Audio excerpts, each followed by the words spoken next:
Hello, in this video we'll talk about signed and unsigned instructions.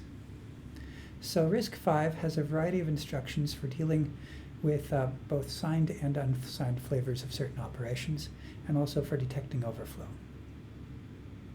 So as we talked about with multiplication, when you multiply two numbers, two 32-bit numbers, you get a 64-bit result. And we looked at the mul-h command, which does signed multiplication. There's also unsigned flavors, mul-hu, that treats the numbers as unsigned, or mul-hsu, that treats the first operand as signed and the second as unsigned. So when you're doing multiplication, the bottom 32 bits of the result are identical, whether the numbers are treated as signed or unsigned. And so we can just use mul to get the bottom 32 bits. But the upper 32 bits depend on how we interpret the signs.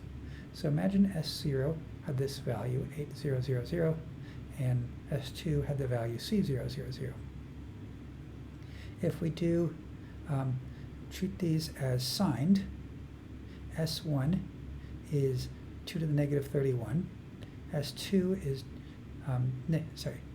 S1 is negative 2 to the 31, S2 is negative 2 to the 30, so the product should be 2 to the 61, which has a 2 here, and then all zeros.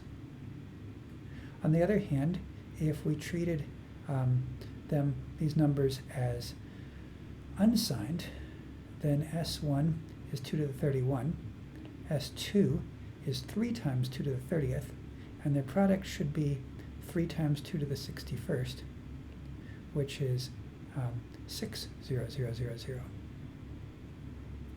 Finally, if we treat the first number as signed and the second as unsigned, then S1 was negative 2 to the 31, S2 was 3 times 2 to the 30th, and their product should be negative 3 times 2 to the 61, which has A000.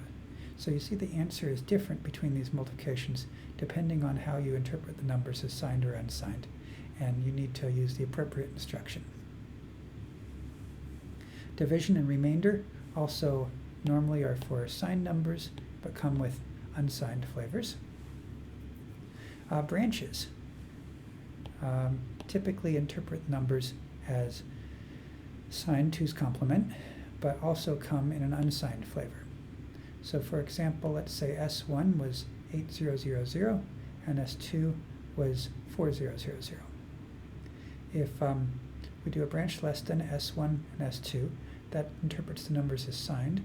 S1 is negative 2 to the 31, S2 is 2 to the 30th, so S1 is less than S2 and the branch is taken.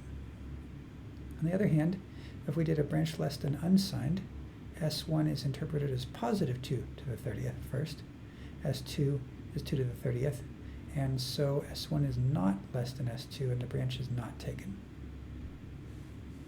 Similarly, set less than comes in signed and unsigned flavors, and one of the subtle points is that the immediate instructions always sign extend the immediate, even when we're doing a set less than immediate unsigned. So that's a little bit weird. Let's say we had the same S1 and S2. If we do a set less than S1 and S2, S1 is negative 2 to the 31st, S2 is 2 to the 30th, so S1 is less than S2, and our result gets 1. If we did a set less than unsigned, then we treat S1 as a big positive number, and it's not less than, so our answer is 0. Set less than immediate, let's say we do T2 compared S1 to negative 1. S1 is treated as unsigned. This is the, signed.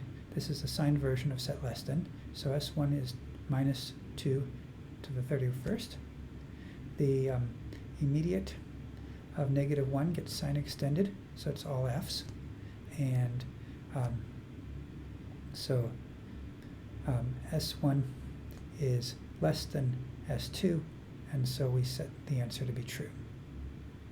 On the other hand, set less than immediate unsigned with the same arguments. S1 is 2 to the 31st now, treated as an unsigned number. -1 is assigned extended to be all f's, but then interpreting that as an unsigned number, all f's is 2 to the 31st minus 1, so a very big positive number. And now 2 to the 31st is less than 2 to the 32nd minus 1, so again, set less than immediate produces a 1, but we thought we were writing -1 here, and we're actually writing a very positive number for a set less than immediate unsigned. Loads will sign extend values.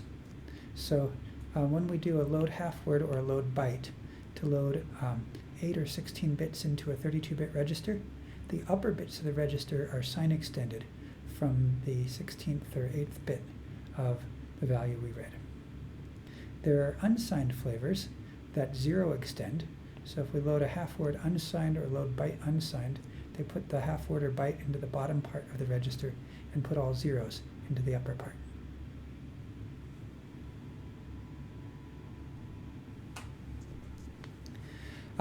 RISC-V doesn't provide unsigned addition instructions because it works the same as regular addition, and it doesn't provide overflow detection because overflow can be computed with existing instructions. So if we want to detect unsigned overflow, let's say we add two numbers and we get a result. If the answer, since these are unsigned numbers, the result should be bigger than either number. If the answer is less than the first number, then we had overflow take place and our answer is wrong. So that's how to detect unsigned overflow. To detect signed overflow, now we can add two numbers, and then we can set less than T3 of T2 comma 0.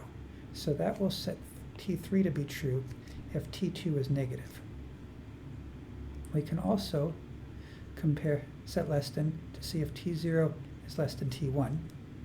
And so the T4 will be set if the result is less than T1. And now the answer was wrong. We had overflow if T2 was negative and the result is bigger than T1, or if T2 is positive and the result was less than T1.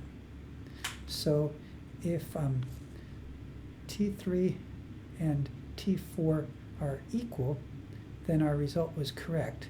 If they differ, then overflow occurred.